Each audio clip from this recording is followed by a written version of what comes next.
Deus, pelo privilégio de estarmos na tua casa, reunidos como corpo de Cristo, para cultuar o teu nome, ó Deus, oferecer louvores a ti, e agora nesse momento para ouvir a tua voz, ó Pai, por meio da Bíblia Sagrada que o Senhor nos entregou.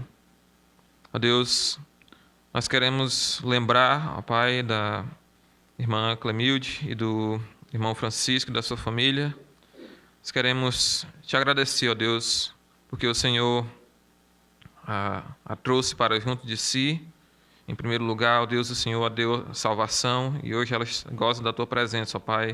Que o Senhor possa confortar Francisco e a sua família, a igreja de Caiçara, ó Deus, e os irmãos que a conhecem com essa verdade maravilhosa do fato de que ela está junto com o Senhor. Pai, nós que estamos aqui nessa noite, nós queremos te pedir que o Senhor venha a nos iluminar pelo teu Espírito Santo para compreendermos, e não somente compreendermos, ó Pai, mas que a tua palavra possa produzir transformação em nossas vidas, ó Deus. Que ela também, ó Pai, que é o poder para salvar, possa ser utilizada pelo teu Espírito para trazer convicção de pecado, da sua necessidade de salvação a qualquer um que esteja aqui que não conhece a Cristo como Salvador. Em nome do Senhor Jesus Cristo que eu te peço. Amém. Nós não somos naturalmente gratos por coisas que nós não vemos. E políticos, pessoas que estão envolvidas com política sabem disso muito bem. Uma vez, alguns anos atrás, eu conversando com algumas pessoas, dentre elas uma pessoa envolvida com política aqui na região, nós estávamos falando a respeito do desejo da população de ter uma estrada que ligasse Monteiro para o Preá. E o prefeito anterior dessa conversa que a gente teve tinha construído escolas bonitas, uma vila olímpica, um centro administrativo muito bonito, e ele investiu muito nessas coisas, mas não construiu a estrada. Afinal, naquele tempo, o Preá era o distrito, ainda é o distrito mais distante da sede do município, e durante os anos de administração desse prefeito anterior não tinha a importância turística que hoje tem. E a estrada seria, então, pouco vista pela maioria da população que poderia votar, que poderia elegê-lo. Mas todo mundo na cidade, na sede, se gabava do fato de Cruz ter um centro administrativo bonito, embora todos os outros municípios em redor funcionem sem ter um centro administrativo bonito. Todo mundo se gabava da Vila Olímpica, que era muito vistosa, mas muito pouco utilizada. Então, esse homem, nessa roda de conversa, nos contou que o novo prefeito daquele tempo via a necessidade e tinha o desejo de construir a estrada, especialmente porque Preá agora já tinha se tornado turisticamente importante, relevante, a população tinha crescido, então tinha um peso significativo nas eleições. Então, construir a estrada agora poderia garantir a esse novo prefeito a reeleição. Mas o que é interessante é que até aquele tempo daquela conversa, a prefeitura não tinha verba para construir a estrada, mas tinha recebido uma verba para construir um esgoto na sede da cidade.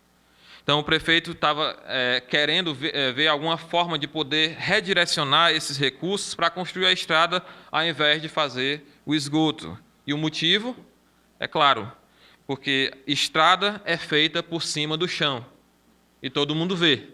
Todo mundo vai passar por ela. O esgoto é feito debaixo do chão e ninguém vê. As pessoas não são naturalmente gratas por coisas que elas não veem. E nós, como crentes, muitas vezes, isso é verdade sobre nós também em relação às bênçãos que nós recebemos de Deus. Nós somos normalmente gratos por bênçãos que nós podemos ver, bênçãos que nós podemos tocar, sentir os efeitos delas de forma mais notável nas nossas vidas. Nós somos gratos e louvamos a Deus, por exemplo, por um carro ou uma moto que Deus nos concede. Somos gratos e louvamos a Deus por nos conceder a possibilidade de comprar ou de construir ou de reformar a nossa casa. Nós somos gratos e louvamos a Deus pela cura de alguma doença. Somos gratos e louvamos a Deus pelo livramento de um acidente, de um assalto. Somos gratos a Deus e louvamos a Ele por a oportunidade de fazer uma viagem de férias e relaxar com a família. Somos gratos a Deus pela comunhão que nós temos com os irmãos. Somos gratos a Deus pela formatura ou pela possibilidade de um filho nosso entrar na faculdade e se formar. Somos gratos a Deus por termos a Bíblia em nossas mãos. Somos gratos a Deus por todas essas coisas que são de fato maravilhosas e que nós devemos de fato ser gratos a Deus. Mas todas essas bênçãos, de uma forma ou de outra, são bênçãos que nós podemos ver, que nós podemos tocar, que nós podemos sentir os efeitos de forma mais notável. Mas o fato é que Deus tem nos abençoado com tantas bênçãos, por assim dizer, invisíveis. Bênçãos que são espirituais, que não são materiais, que nós raramente paramos para meditar nessas bênçãos e agradecer a Deus por elas. Nós deveríamos sim louvar a Deus por aquelas coisas que Deus nos dá, que nós podemos ver, sentir, tocar. Nós devemos ser gratos também pelas bênçãos espirituais que são profundamente reais. Quantas vezes você ouviu uma pessoa agradecendo a Deus pela sua adoção espiritual em Cristo? Quantas vezes você viu alguém agradecendo pela iluminação do Espírito Santo para entender uma passagem das Escrituras? Quantas vezes você viu uma pessoa agradecendo pela justificação? Quantas vezes você viu alguém agradecendo a Deus pela sua eleição? Nós não paramos normalmente para meditar sobre essas coisas e para agradecer a Deus por elas. Mas Paulo usa esse primeiro capítulo aqui da sua epístola aos Efésios para louvar a Deus exclusivamente pelas bênçãos espirituais nas regiões celestes, pelas bênçãos invisíveis de Deus. E Paulo começa justamente agradecendo a Deus por nossa eleição, por Deus ter nos escolhido para a salvação. Eleição é uma doutrina bastante controversa. Algumas pessoas amam falar sobre essa doutrina, amam discutir a respeito dela, estudar. Outras pessoas veem nela uma injustiça da parte de Deus por escolher algumas pessoas para a salvação. Talvez exatamente por ser um assunto polêmico, é que nós podemos cair, e talvez até tenhamos caído na armadilha de vermos na eleição apenas um tópico para manter teólogos ou seminaristas orgulhosos e estúpidos ocupados em um infindável debate doutrinário, ou como algo que não tem qualquer implicação prática na forma como nós conduzimos a nossa vida cristã. Mas não é assim que Paulo vê a doutrina da eleição, não é assim que a Bíblia apresenta a doutrina da eleição, então não é assim que nós devemos ver a doutrina da eleição. Então, no restante do tempo que nós temos hoje à noite, eu não pretendo discutir sobre a doutrina da eleição em detalhes, não quero abrir um debate a respeito disso, eu não poderia nem sequer fazer isso aqui, no pouco tempo que eu tenho. O que eu pretendo fazer é levar você a meditar na bênção oculta, na bênção invisível da eleição, de forma que você seja impulsionado a louvar a Deus por Ele ter lhe escolhido pela salvação, pela fé em Cristo Jesus. Então, à medida que nós lemos essa passagem, nós iremos ver que o verbo principal aqui está no versículo 4, que é Ele nos escolheu. E nós vamos meditar aqui em 6 aspectos a respeito da natureza da nossa eleição. O primeiro aspecto da natureza da nossa eleição se encontra no versículo 3, é que a nossa eleição é, em primeiro lugar, doxológica. Você já deve ter visto a palavra doxologia em algum cantinho no final de uma epístola de Paulo que diz doxologia. A nossa eleição é doxológica. Se alguém convidar você, em primeiro lugar, para falar a respeito da doutrina da eleição, qual é o seu primeiro pensamento? Polêmica, lá vem debate, lá vem discussão, teima, argumentação. Você pode talvez associar eleição com a palavra calvinismo ou com arminianismo, mas nada disso. Paulo começa dizendo: bendito o Deus e Pai de nosso Senhor Jesus Cristo. Paulo começa a apresentar a doutrina da eleição e ele começa louvando a Deus. Quando nós dizemos que a nossa eleição é doxológica, nós queremos dizer que a primeira reação que ela deve produzir em cada um de nós, ao pensarmos nela, seria o desejo de glorificar a Deus. É isso que doxologia na Bíblia significa. Uma expressão de louvor, uma palavra de louvor. Paulo faz o uso frequente de doxologia ou de expressões de louvor nas suas epístolas, quando ele chega a um ponto em que ele está tão consumido pelo desejo de glorificar a Deus, depois de discutir as maravilhas de Deus na sua própria vida ou na vida de outros, que Paulo simplesmente, com essa compreensão da riqueza da salvação, ele explode em uma expressão de louvor a Deus. É isso que nós vemos, por exemplo, em Romanos capítulo 11, lá no finalzinho, nos versículos 33 até o versículo 36. Paulo, até aqui, os primeiros 11 capítulos de Romanos, ele tem meditado a respeito da riqueza da salvação, das misericórdias de Deus. E no capítulo 11, lá no finalzinho, Paulo, então, entra em um estado de que ele não pode mais segurar a sua vontade de louvar a Deus por tudo aquilo que ele tem apresentado aos romanos. E ele praticamente grita, se isso aqui fosse em linguagem falada: ó profundidade de riqueza, tanto da sabedoria como do conhecimento de Deus, quão insondáveis são os seus juízos e quão inescrutáveis os seus caminhos. Quem, pois, conheceu a mente do Senhor? Ou quem foi o seu conselheiro? Ou quem primeiro deu a ele para que lhe venha a ser restituído? Porque dele, por meio dele e para ele são todas as coisas, a ele, pois, a glória eternamente. Amém. A palavra glória aqui, de onde vem a palavra doxologia, é a expressão de louvor, de glorificação a Deus. Aqui nós encontramos uma passagem onde você tem adoração pura, não tem música, não tem melodia, não tem instrumentos, mas simplesmente uma expressão de louvor que flui da contemplação de 11 capítulos repletos de verdade inspirada sobre as riquezas de Deus dadas a pecadores indignos. E Paulo continua falando sobre a riqueza dessa salvação nos capítulos 12, 13, 14, 15 de Romanos, quando ele chega no capítulo 16, nos versículos 25 até o versículo 27, novamente Paulo explode em uma expressão de louvor, e o título aí, no versículo 25 do capítulo 16, é a doxologia.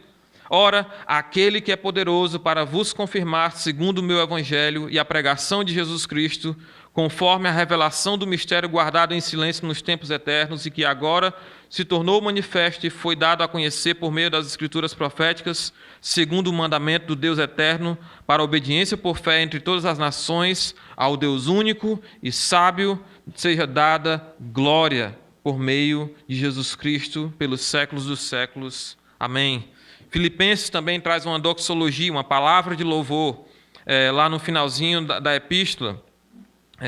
Paulo tem discutido até aqui sobre as coisas que Deus nos dá, e ele traz uma promessa no versículo 19, que o meu Deus, segundo a sua riqueza em glória, há de suprir em Cristo Jesus cada uma das vossas necessidades. E depois disso, Paulo novamente traz uma expressão de louvor no versículo 20. Ora, a nosso Deus e Pai seja a glória pelos séculos dos séculos. Amém.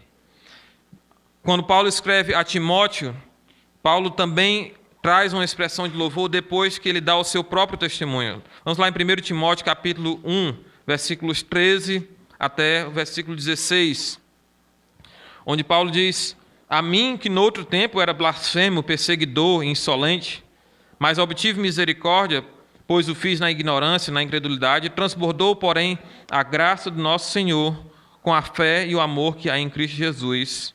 Fiel é a palavra e digna de toda aceitação, que Cristo veio ao mundo para salvar pecadores, dos quais eu sou o principal. Mas por essa mesma razão me foi concedida misericórdia, para que em mim, o principal, evidenciasse Jesus Cristo a sua completa longanimidade, e servisse eu de modelo a quantos hão de crer nele para a vida eterna. Então Paulo louva a Deus depois de dar o seu testemunho de salvação. Assim, ao Rei eterno, imortal, invisível, Deus único, honra e glória pelos séculos dos séculos. Amém. Sempre que Paulo medita sobre algo, sobre a sua salvação ou sobre os efeitos dela na vida de outras pessoas, ele termina com uma expressão de louvor a Deus. Ele traz essa palavra de glória a Deus no final de uma discussão. Mas aqui em Efésios, Paulo não apresenta uma doxologia, uma expressão de louvor, após vários capítulos de discussão sobre a doutrina da eleição.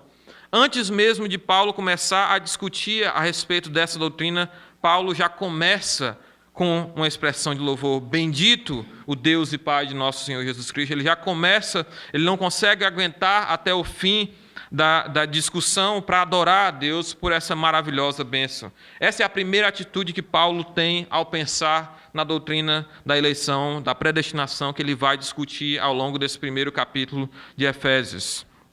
Então, irmãos, eu posso me tornar o maior especialista na doutrina da eleição, eu posso ser o melhor debatedor de tal forma que ninguém possa resistir aos meus argumentos que eu posso trazer da Bíblia, mas se o meu entendimento sobre a doutrina da eleição não me conduz, em primeiro lugar, a glorificar a Deus, a uma expressão de humilhação diante de Deus e de louvor a Ele por essa bênção invisível mais real, o meu conhecimento, a minha habilidade de debater, nada mais são do que orgulho e presunção vazias.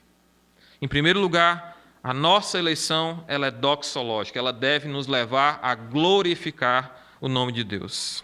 Em segundo lugar, segundo aspecto da doutrina da eleição que nós vemos nesses versículos aqui, é que a nossa eleição é espiritual. Versículo: Bendito Deus e Pai de nosso Senhor Jesus Cristo, que nos tem abençoado com toda sorte de bênção espiritual nas regiões celestes. A palavra espiritual pode assumir dois significados diferentes, dependendo do contexto. Em primeiro lugar, espiritual pode ser utilizado em oposição àquilo que é físico, em oposição àquilo que é material, corpóreo. Em segundo lugar, espiritual pode ser usado em referência àquilo que é concedido ou operado por meio do Espírito Santo de Deus. E às vezes ambas as ideias coincidem, como é o caso aqui nessa passagem. A eleição tanto é uma bênção que não é material, quanto é algo que é trazido a nós pelo Espírito Santo. E eu creio que esse segundo ponto, o fato de que ela é operada ou trazida a completo efeito pelo Espírito Santo, é o ponto que Paulo quer enfatizar aqui. Nota como essa passagem aqui enfatiza o envolvimento da Trindade na salvação. Bendito o Deus e Pai de nosso Senhor Jesus Cristo, que tem nos abençoado com toda sorte de bênção espiritual, ou bênçãos do Espírito nas regiões celestes. Paulo menciona a primeira pessoa da Trindade, depois a segunda pessoa da Trindade, e naturalmente progride para a ação da terceira pessoa da Trindade na vida de cada um daqueles que creem.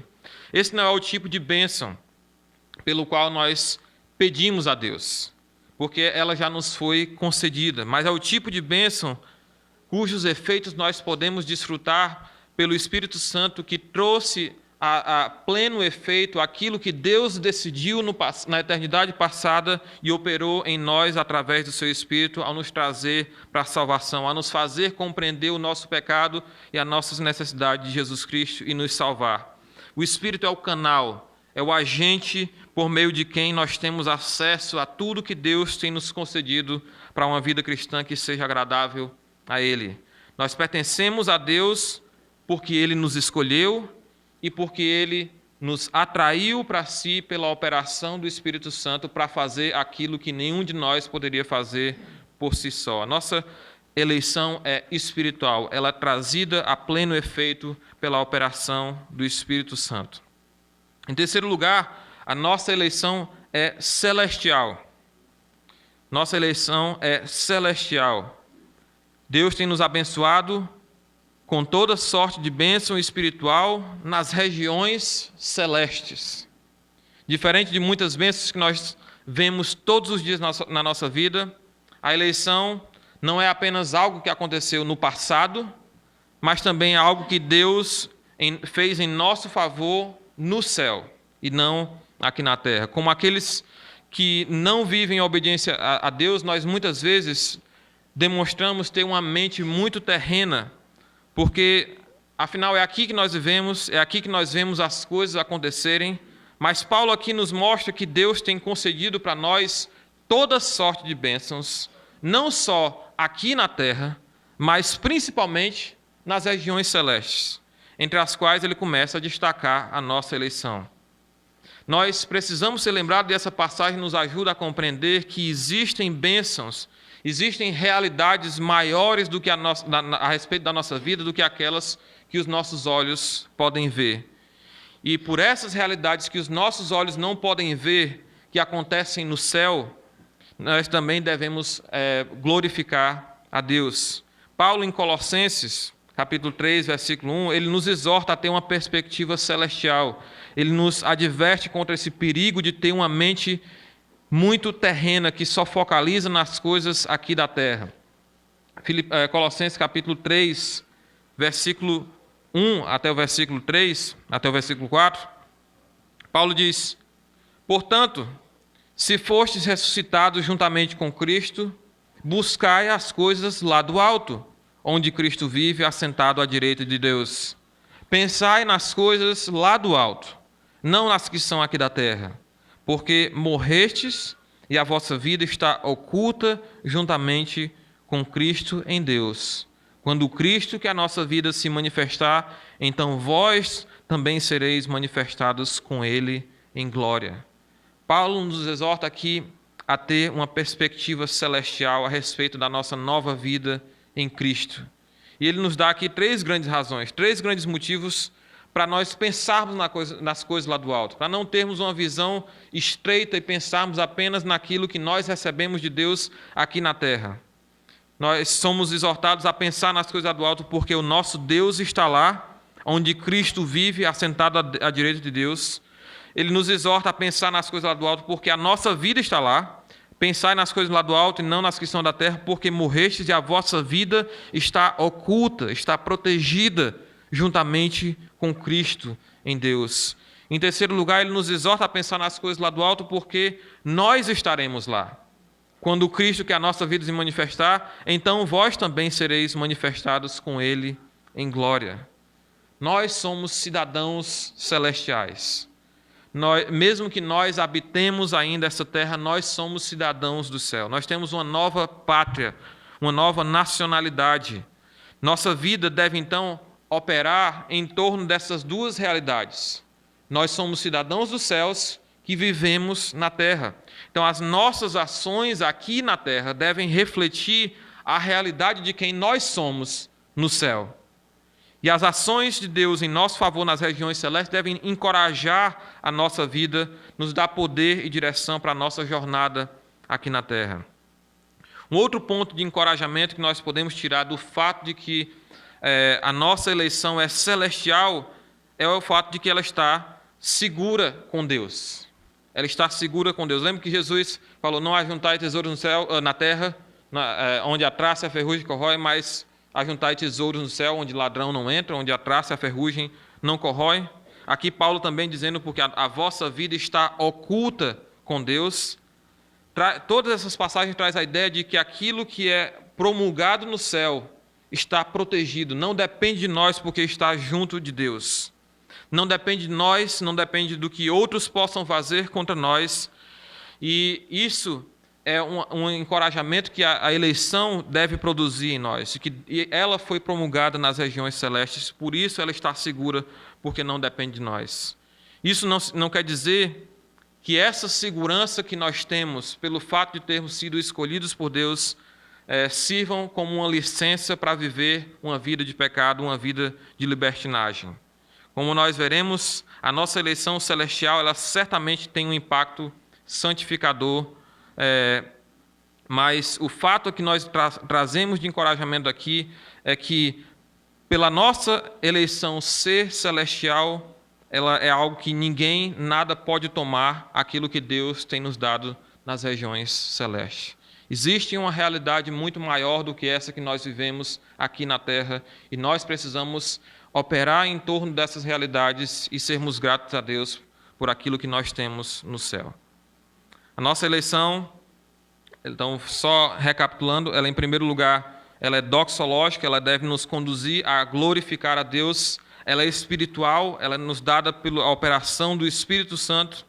Ela é celestial, ela foi promulgada no céu e, por isso, está segura nas mãos de Deus, não depende de nós. Em quarto lugar, a nossa eleição é cristológica. Nossa eleição é cristológica.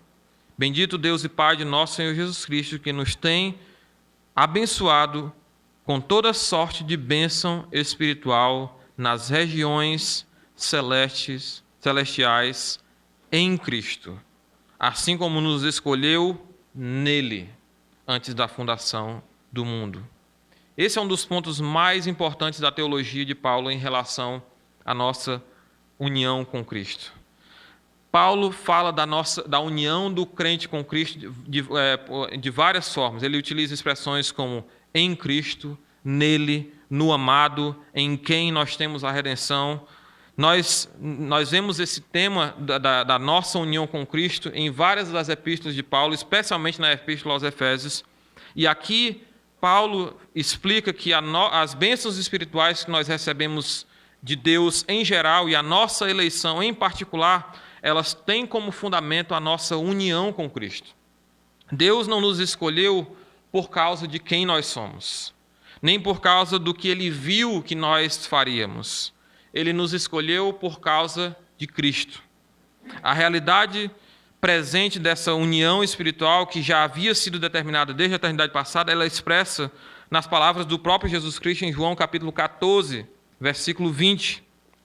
João capítulo 14, versículo 20.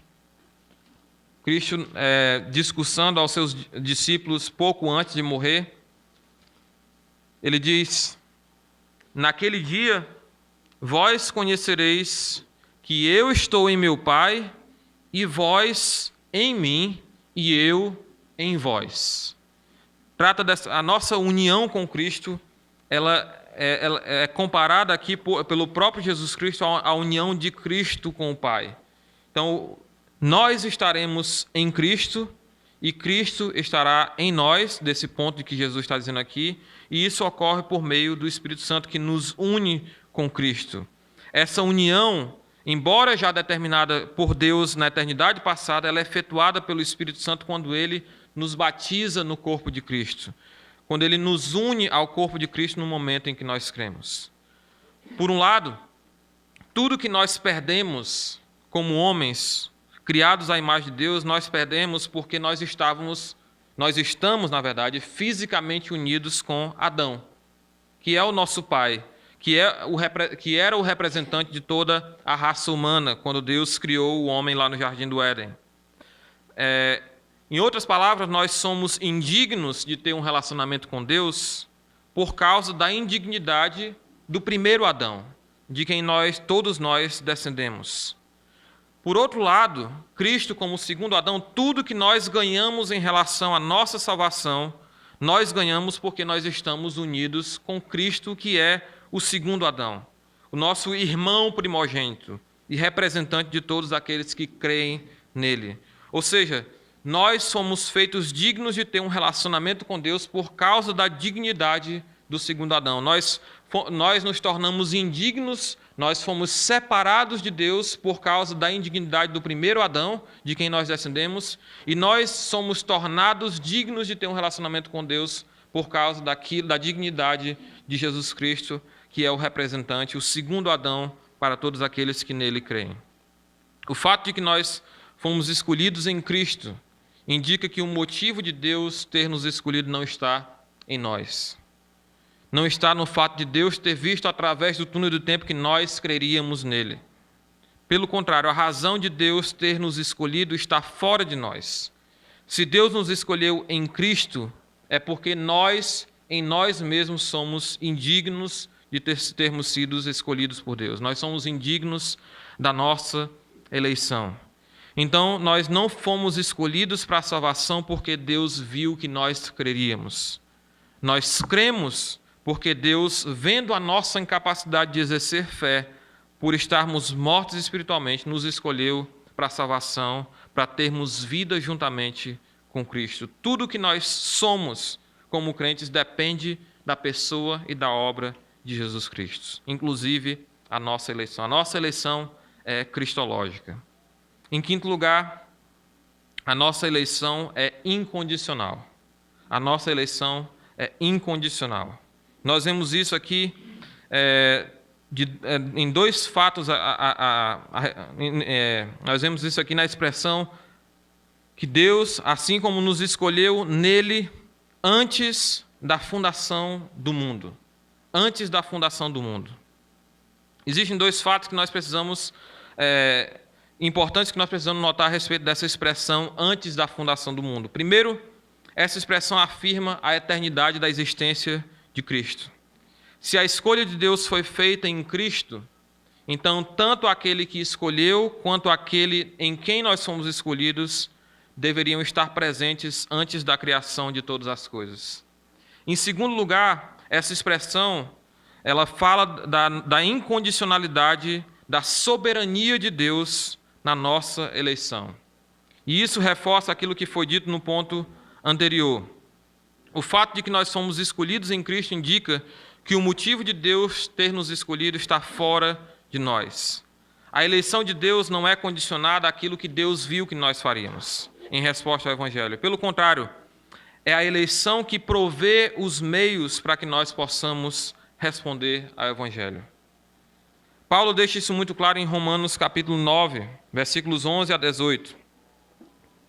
Romanos 9, versículos 11 a 18.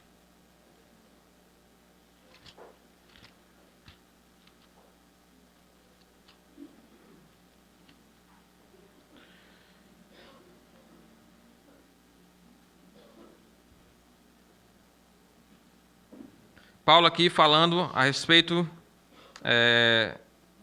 da eleição em relação a Esaú e Jacó. E ele diz no versículo 11, e ainda não eram os gêmeos nascidos, nem tinham praticado o bem ou mal, para que o propósito de Deus quanto à eleição prevalecesse, não por obras, mas por aquele que chama. Já fora dito a ela, o mais velho será servo do mais moço, como está escrito, amei Jacó, porém me aborreci de Esaú. Que diremos, pois? Há injustiça da parte de Deus? De modo nenhum. Pois ele diz a Moisés, terei misericórdia de quem me aprouver ter misericórdia, e compadecer-me-ei de quem me aprouver ter compaixão. Assim, pois, não depende de quem quer ou de quem corre, mas de usar Deus a sua misericórdia. Porque a Escritura diz a Faraó, por isso mesmo te levantei, para mostrar em ti o meu poder, e para que o meu nome seja anunciado por toda a terra. Logo, tem ele misericórdia de quem quer, e também endurece a quem lhe apraz. O fato de que a escolha de Deus é baseada somente na misericórdia de Deus demonstra que ela não está condicionada às minhas ações, não está condicionada aos meus esforços, à minha vontade, aos meus méritos. Do contrário, isso não seria misericórdia, seria uma retribuição. Deus seria meu devedor, se dependesse das minhas ações, esforços, vontade ou mérito. Há outro fator na passagem que reforça a incondicionalidade e a soberania de Deus na nossa eleição. A forma em que o verbo se encontra aqui, assim como nos escolheu nele antes da fundação do mundo, o verbo escolher aqui está numa forma verbal que não pode ser, não transparece muito na nossa tradução em português, mas que enfatiza a iniciativa de Deus, a iniciativa do sujeito da ação, que aqui, no caso, é Deus. A gente poderia até traduzir, assim como ele mesmo escolheu de própria iniciativa, escolheu para si mesmo a nós nele antes da fundação do mundo. A ideia que o verbo traz aqui é de que Deus não foi empurrado ou impelido ou forçado por qualquer fator externo a ele mesmo. E essa não é a forma como nós escolhemos as coisas.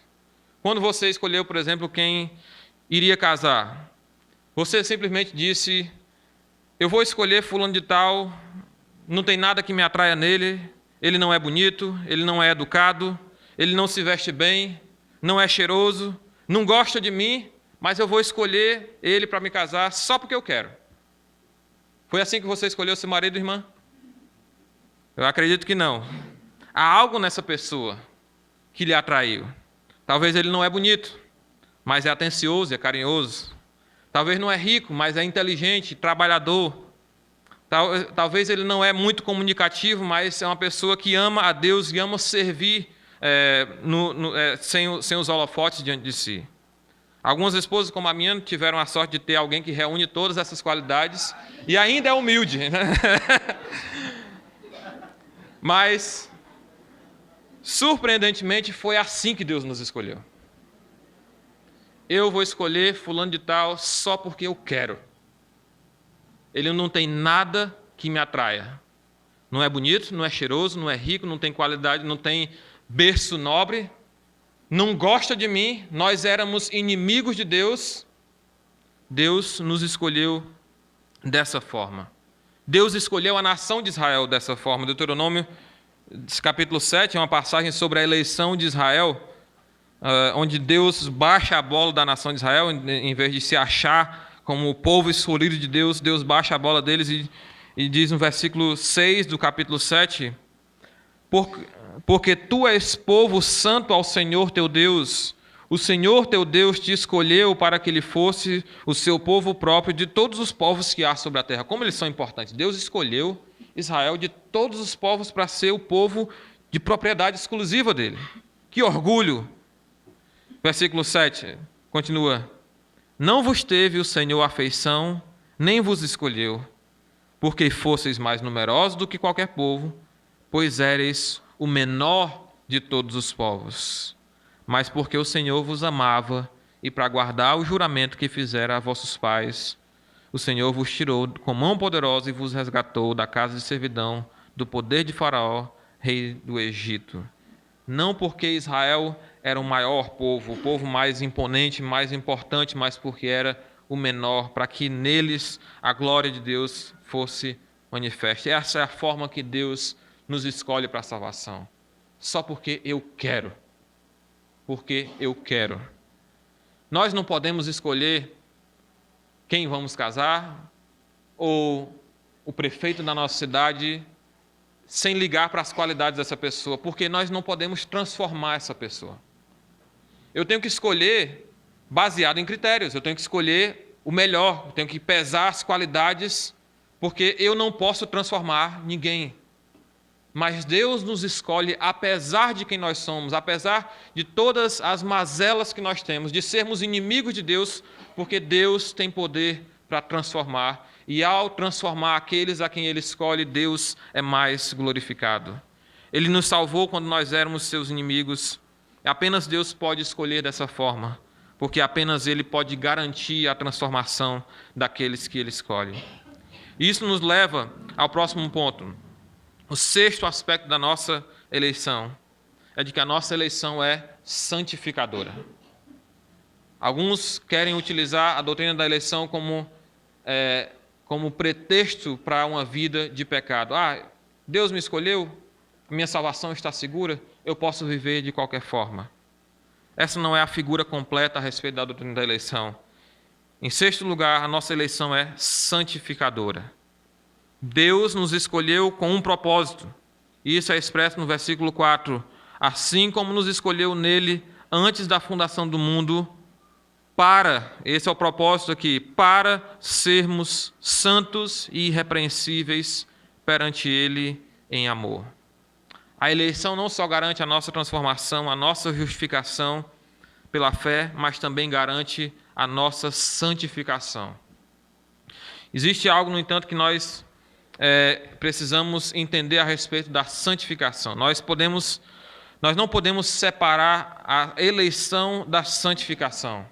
A Bíblia apresenta, no entanto, a nossa santificação de duas maneiras que são muito conectadas uma com a outra. Em primeiro lugar, a Bíblia apresenta a nossa santificação como posicional. Nenhum de nós pode dizer que somos perfeitamente santos e irrepreensíveis, como essa passagem aqui nos ordena. Alguém aqui pode dizer que é perfeitamente santo e irrepreensível, não tem nada no seu caráter, nada nas suas ações que possa lhe condenar? Eu creio que ninguém pode dizer isso. Mas Deus nos chama de santos. E isso tem a ver com a nossa posição diante dele por causa de Jesus Cristo. No momento da nossa conversão, nós somos considerados ou somos contados como santos, como perfeitos, como inculpáveis diante de Deus por causa da nossa posição em Cristo. Nós somos escolhidos em Cristo e nós somos salvos em Cristo. Então, quando Deus nos vê, Deus vê o seu Filho que nos reveste, que nos cobre com a sua perfeita justiça. E é por isso que Paulo usa sempre essa linguagem de nele, no amado, em quem, em Cristo, para trazer essa realidade do fato de que nós estamos em Cristo e por causa disso somos considerados santos à vista dele, santos perante ele, na presença de Deus. Aqui no versículo 4, para ser de santos e irrepreensíveis perante ele. Essa ideia de perante ele, ou na presença de Deus, à vista de Deus, fala da nossa santificação posicional, do fato de que nós estamos em Cristo e somos desde já considerados santos e irrepreensíveis diante de Deus por causa da obra de Cristo, por causa da nossa união com Cristo. Mas existe uma outra expressão no finalzinho desse versículo que fala de um outro aspecto da nossa santificação, que é a nossa santificação progressiva, a nossa santificação prática. Para sermos santos e irrepreensíveis perante ele em amor.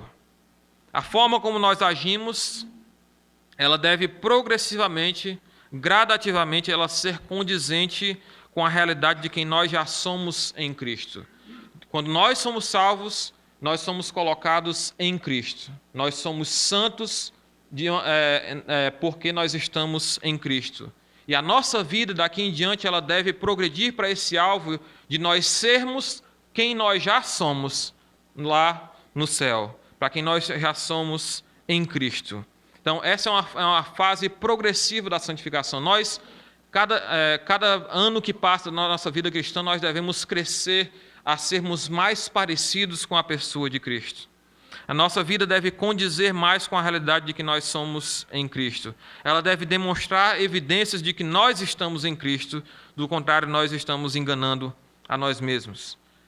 Note o que Deus diz, por exemplo, a respeito da eleição, da escolha de Abraão, lá no capítulo 18 de Gênesis. A eleição ela deve produzir essa santificação. Gênesis capítulo 18, versículo 19. Deus fala de que ele escolheu Abraão para ser o canal de bênção para as nações. E ele diz o propósito para que ele escolheu Abraão. Gênesis 18, versículo 19. Porque eu o escolhi para que ordene a seus filhos e a sua casa depois dele, a fim de que guardem o caminho do Senhor e pratiquem a justiça e o juízo. Deus escolheu Abraão e a sua descendência para que eles fossem ensinados, geração após geração, a guardarem o caminho do Senhor e a praticarem a justiça. Deus nos escolhe para ser santos.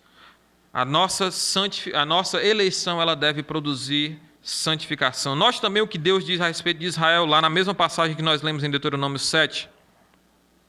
Deuteronômio 7, versículo 6, que ele fala da escolha de Israel, que não era a maior dentre as nações.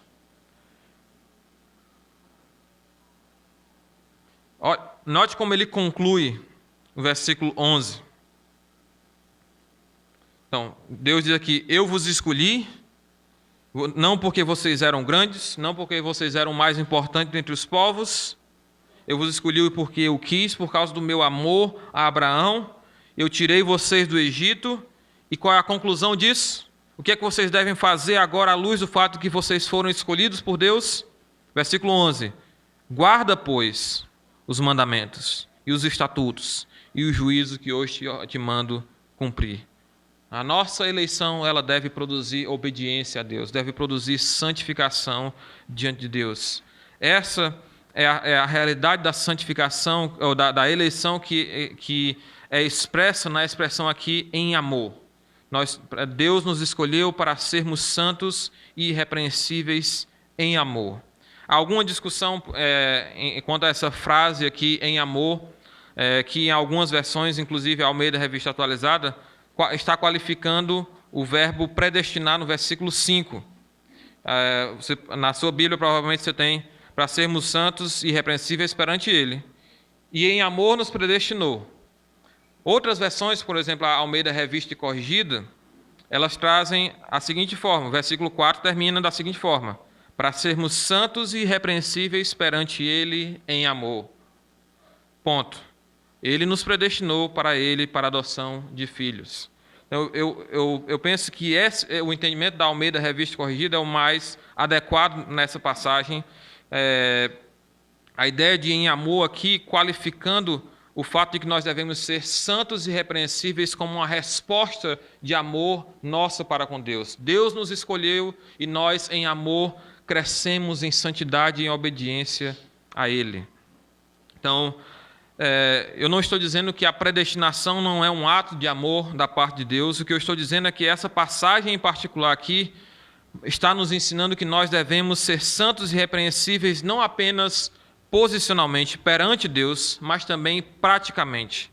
O amor que Deus demonstra por nós, ao nos escolher, ao entregar seu Filho na cruz por nós, deve ser, de alguma forma, correspondido por nós por meio de uma vida que busca agradar a Ele. Deus nos amou e nos possibilitou que nós o amássemos em resposta. Nós o amamos porque Ele nos amou primeiro. E esse amor para com Deus ele é expresso de forma prática na obediência, na santificação, na nossa vida, numa vida que agrada a parte de Deus. O próprio Senhor Jesus Cristo nos ensinou: se me amais, guardareis os meus mandamentos. Amor é expresso de forma prática em obediência, em santificação. E esse é o alvo da eleição. Deus nos escolheu para sermos santos.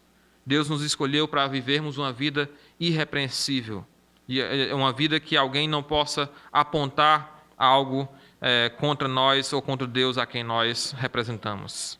Esse é o alvo da eleição. Uma santidade que resulta em glória a Deus.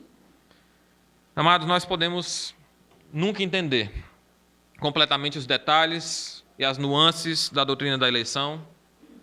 Nós podemos não entender como é que a escolha soberana de Deus se harmoniza com a nossa responsabilidade de responder, de receber a Cristo, de responder ao Evangelho. Nós podemos até discordar a forma como nós enxergamos certos pontos da doutrina da eleição, mas o meu apelo para você é que você nunca venha a perder de vista que a eleição é uma bênção de Deus pela qual nós devemos ser gratos. Uma bênção de Deus que deve nos levar a glorificar a Ele com expressões de louvor e com uma vida de santidade. Nós não venhamos a perder de vista que a nossa primeira reação a pensar sobre a eleição não deve ser de querer argumentar, de querer teimar, mas de querer glorificar a Deus. Nós não venhamos a perder de vista que o alvo de termos sido escolhidos por Deus é uma vida de santidade e pureza que se harmoniza com a realidade de quem nós somos em Cristo. Uma vida de grata, embora limitada, retribuição ao amor que Deus tem derramado sobre nós. E, acima de tudo, que ao pensarmos sobre a forma como Deus nos escolheu, nós sejamos rebaixados, nós sejamos humilhados. Essa deve ser a atitude que a meditação na doutrina da eleição deve nos levar, uma atitude de humilhação diante de Deus. Se você está aqui essa noite e você compreendeu pela ação do Espírito Santo a mensagem do Evangelho, se você entende que é um pecador indigno de estar diante de Deus e se arrepende dos seus pecados e entende a sua necessidade de salvação que só pode ser encontrada em Jesus Cristo, eu lhe peço que você se arrependa dos seus pecados e creia no Senhor Jesus Cristo para a salvação da sua vida, para que você possa ter a vida eterna em Cristo Jesus. Pai querido, nós te louvamos, ó Deus, e nos humilhamos diante de Ti, porque nós sabemos que não havia nada em nós que Te atraísse. Pelo contrário, ó Pai, nosso pecado causa repulsa ao Senhor, porque Tu és santo, ó Pai. E assim, ó Deus, o Senhor nos escolheu por causa do Teu grande amor, por causa da Tua grande misericórdia, por causa do Teu Filho Jesus Cristo, ó Pai. Ó Deus, nos humilha, ó Deus, com a realidade de quem nós éramos, com a realidade de quem nós somos, comparado à realidade de quem o Senhor é. Que o Senhor nos leve a querer louvar o Teu nome, quando meditamos no fato de que o Senhor nos escolheu, e não apenas nos escolheu, mas providenciou os meios pelos quais nós pudéssemos ser salvos, providenciou o sacrifício para pagar pelos nossos pecados em Cristo Jesus, que ressuscitou e está à Tua direita. Senhor providenciou o teu Santo Espírito para trazer nós que éramos mortos nos nossos delitos e pecados à vida juntamente com Cristo. Ó Deus, obrigado pelo teu Espírito que habita em nós, continua a nos habitar e nos capacita para o alvo para o qual o Senhor nos escolheu, que é de sermos santos e irrepreensíveis, ó Deus. Que nós possamos buscar ser santos e irrepreensíveis como uma resposta de amor àquilo que o Senhor fez por nós. Em nome de Cristo, nós pedimos que o Senhor opere através do teu Espírito essa palavra na vida de cada um dos irmãos, daqueles que não te conhecem, que estão aqui hoje à noite. Em nome dele nós oramos. Amém.